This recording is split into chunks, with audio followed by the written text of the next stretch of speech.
बिस्मिल्लाहिर्रहमानिर्रहीम। अस्सलाम वालेकुम। आज मैं आपसे शेयर कर रही हूँ मसालेदार लौकी की भुजिया भी कह सकते हैं आप। बहुत ही टेस्टी और बहुत ही डिफरेंट टेस्ट है इसका। आप इसे एक बार बनाएंगे तो आप इसी तरह बनाएंगे। एक बार ज़रूर ट्राई कीजिएगा और अगर अच्छी लगे तो ऐसे शेयर भी कीजिएगा। अच्छा जी, तो मसालेदार लौकी बनाने के लिए मैंने यहाँ पर 500 ग्राम लौकी ली है। आप इसकी जगह घिया भी ले सकते हैं, कोई फ़र्क नहीं है ख़ास इसमें। तो मैंने 500 ग्राम लेकर उसे अच्छी तरह से धोकर कट कर लिया है और इसे एक बाउल में डाल दिया है। अब इसमें हम थोड़े से मसाले डालेंगे। इसमें मैंने हाफ़ चम्मच नमक डाला है और 1/4 चम्मच इसमें मैंने हल्दी डाली है और 1 टीस्पून ही इसमें मैंने धनिया पाउडर डाला है और 1 टीस्पून ही इसमें मैंने रेड चिली पाउडर डाला है। और ये 1 चम्मच मैंने डाली है भर के, टेबल स्पून जो होता है वो बेसन का डाला है। बेसन से इसका टेस्ट बहुत अच्छा हो जाएगा और इन मसालों को अच्छी तरह से करेंगे मिक्स। अच्छा, अब इस आपकी मर्ज़ी है, अगर आप इसे 10-15 मिनट छोड़ना चाहें, स्टे देना चाहें कि ये मसाले अच्छी तरह रच जाएं तो ठीक है, लेकिन आप इसे फ़ौरी तौर पे भी इस तरह मसाला लगा के तो फ़ौरन भी इसे आप शैलो फ्राई कर सकते हैं। मैंने 10-15 मिनट छोड़ दिया था और उसके बाद थोड़ा सा ऑयल गरम किया है और ऑयल गरम करने के बाद सारा इसमें जो ये लौकी कटी हुई है ये डाल देंगे और इसे मीडियम फ्लेम पर फ्राई करेंगे। तो मैंने जब 10-15 मिनट छोड़ा था तो इसने ये पानी छोड़ दिया है, लेकिन अगर आप फ़ौरी और ये पानी मैं मसाले में इस्तेमाल कर लूँगी, ये ज़ाया नहीं होगा। तो अगर आप फ़ौरी इसे मसालों को मिक्स करके इसे शैलो फ्राई करेंगे तो ये पानी नहीं छोड़ेगा। दोनों ही तरीके बेस्ट हैं, जो आपका दिल चाहे आप कर सकते हैं, जैसे आपको इजी लगे। अच्छा, अब मीडियम फ्लेम पर इसे हम फ्राई करेंगे ताकि इस पे ब्राउन स्पॉट से आ जाएं इस तरह से। तो ये बहुत अच्छे लगते हैं इस रेसिपी में। तो हाई फ्लेम में नहीं करना है, ना ही बिल्कुल लो पे इसे रख के छोड़ देना है। मीडियम फ्लेम पर इसे अच्छी तरह से फ्राई करना है। तो इसमें 7 से 8 मिनट लग जाएंगे और ये तकरीबन यहीं पर गल जाएंगे, थोड़े से रह जाएंगे तो वो हम इसे मसाले में दम पर रख देंगे।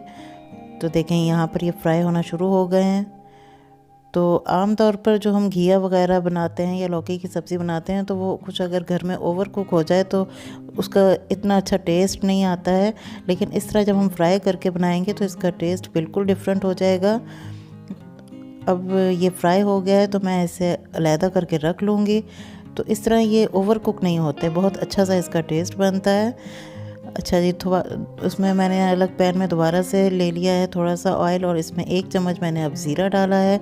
2 से 3 सेकंड ज़ीरा को भूनेंगे ताकि ज़ीरे की अच्छी सी खुशबू आ जाए।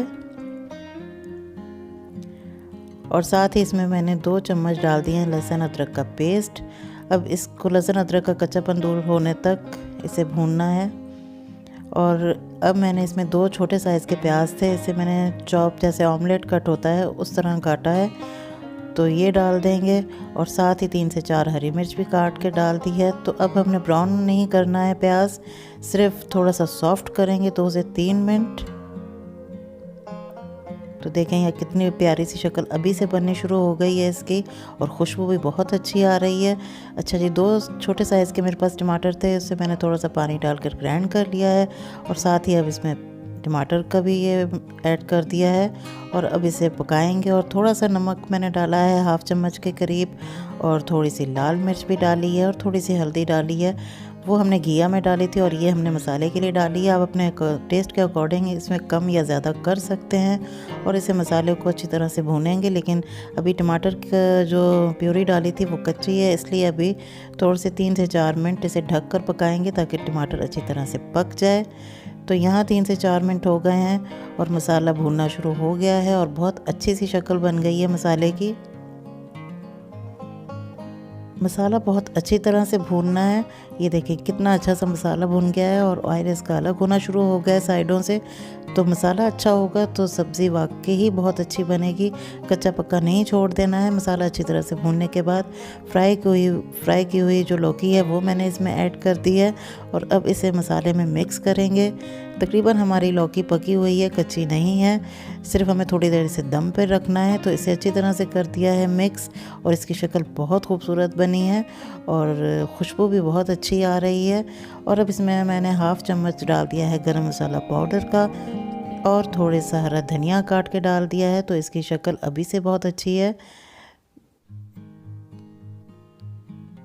तो मैं इसे मिक्स करने के बाद अब थोड़ी सी देर 3 से 4 मिनट इसे दम पर रख दूँगी।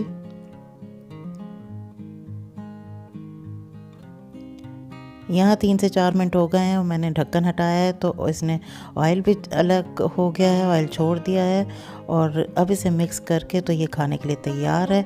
बहुत ही टेस्टी, बहुत ही मज़ेदार।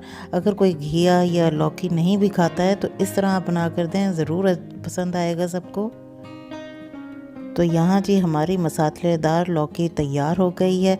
आप इसमें लौकी की जगह घिये का भी इस्तेमाल कर सकते हैं और जो टिंडे होते हैं आप उसे इसमें टिंडे का भी इस्तेमाल कर सकते हैं, जो आप चाहें। तो अब इसे सर्व कर लेते हैं। बिस्मिल्लाहिर्रहमानिर्रहीम। बहुत ही टेस्टी, बहुत ही मज़ेदार। आप इसे एक बार ट्राई ज़रूर कीजिएगा और फिर मुझे फ़ीडबैक दीजिएगा। वीडियो अगर अच्छी लगी तो इसे लाइक कीजिए, अपनों के साथ शेयर कीजिए और चैनल पर अगर नए हैं तो प्लीज़ चैनल को सब्सक्राइब कर लीजिए और बेल आइकन को लाजमी प्रेस कीजिएगा। तो इस दुआ के साथ कि अल्लाह ताला हम सब के रिज़्क़ में बरकत अता फ़रमाए और हम सबको अपने हिफ्ज़ व अमान में रखे। आमीन सुम्मा आमीन। ज़िंदगी बख़ैर। फिर मुलाकात होती है आपसे इंशाअल्लाह नई रेसिपी के साथ। तब तक के लिए अपना और अपनी फैमिली का बहुत ज़्यादा ख्याल रखिएगा। अल्लाह।